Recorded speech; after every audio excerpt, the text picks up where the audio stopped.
All right, let's talk about the single most advanced piece of hardware you will ever get to operate. What if I told you there's a user's guide for it, one that's been around for thousands of years? Today, we're going to decode that guide for the 21st century and look at something you see every single day in a completely new light. But let's start with a question, and it's a big one. This body that you're in right now, are you 100% sure it's actually yours? Now, I know that sounds a little weird, but just stick with me here, because questioning that one single assumption, that's the key to everything we're about to unlock. Okay, so let's jump right in. What if we just stopped thinking of our body as me? What if instead we started seeing it as a seriously advanced biological machine? A piece of hardware that you've been assigned to operate, but that isn't at its core who you really are. Now, believe it or not, this isn't some new age life hack. This entire perspective is actually built into a single ancient instruction, written in a language called Pali. So today, we're going to be detectives. We're going to decode this command and find out what it really means. Here's the term Kāyānupassanā.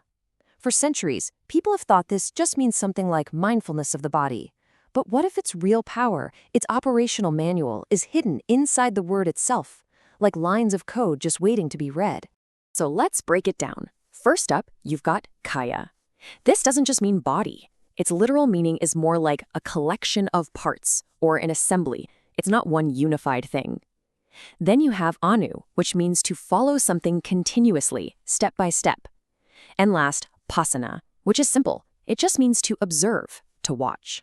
You put those three pieces back together, and the instruction completely transforms. It's not about feeling your body anymore. It's an engineering command. Continuously observing the real-time operational logs of the hardware. You're basically reading a live data stream from this biological machine.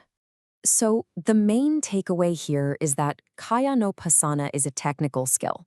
It's like flipping a switch in your awareness and putting it into system diagnostic mode. And to make this crystal clear, we're going to walk through 4 modern analogies that perfectly show what this feels like. Okay, first up, your smartphone. You don't just see it as one solid thing, right?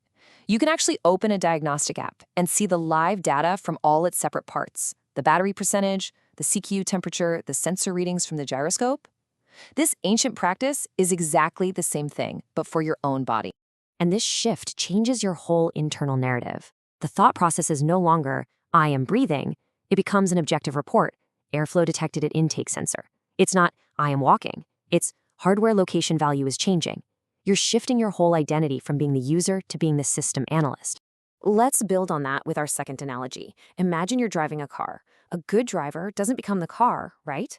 A good driver keeps a calm, detached eye on the dashboard, checking the gauges, engine temp, oil pressure, tire pressure.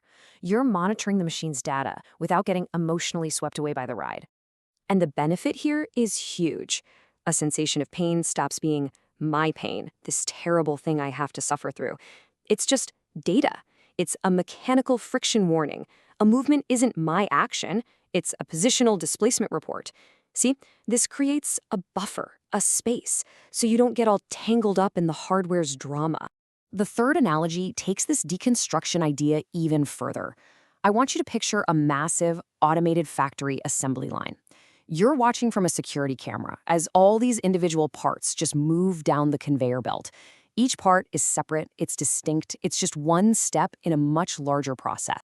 This is exactly what those ancient texts were instructing people to do. They'd have you observe the 32 parts of the body as totally separate components. Every single in-breath and out-breath is just another individual unit passing through the system. And when you watch like this for a while, that powerful illusion of a single solid me who owns the factory, it just starts to fall apart. And for our final analogy, let's talk about video games. More specifically, let's talk about how a professional gamer sees the game they're playing. See, a pro gamer doesn't get lost in how cool the character looks. They see the systems underneath the appearance. They see the invisible hitbox that decides if you get hit. They see the stamina bar that governs every action. They see the raw data, the stats. They're playing the game's system, not just its story.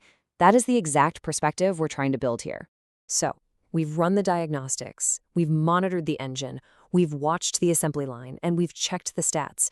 So where does this all lead? Well, it leads to a really profound and honestly liberating conclusion about who or what is actually running the show. So here it is, the two views side by side. The default setting, the illusion, is this body is me. Its fate is my fate. When it gets sick, I'm sick. When it dies, I die. But the reality that our diagnostic reveals is totally different. This body is a system of processes. There's no fixed owner, there's no permanent manager. And there's a word for this incredible discovery in Pali, it's anatta. It's that direct realization that when you actually look, when you break the hardware down into all its little parts and processes, there is no single solid self or owner to be found anywhere. There's just the machine doing its thing. So if that's true, why do we suffer so much about our bodies? Well, it's because of this word, upadana. This is that deep, gut-level clinging. It's the desperate insistence that this collection of parts has to be me and mine. All our anxiety about getting old, getting sick, it all comes from this case of mistaken identity. But when you successfully run the diagnostic, when you really see the hardware for what it is, just an impersonal collection of processes, that desperate clinging, it just starts to loosen its grip. And the result is this incredible sense of freedom from the platform. You can still operate the hardware, but you're no longer trapped by its fate. Which brings us to our final and maybe the most important question of all. If you go through this whole process and you truly see that you are not the body, you're not the hardware, you're not the manager sitting in the corner office, then what exactly are you? And that is something worth thinking about.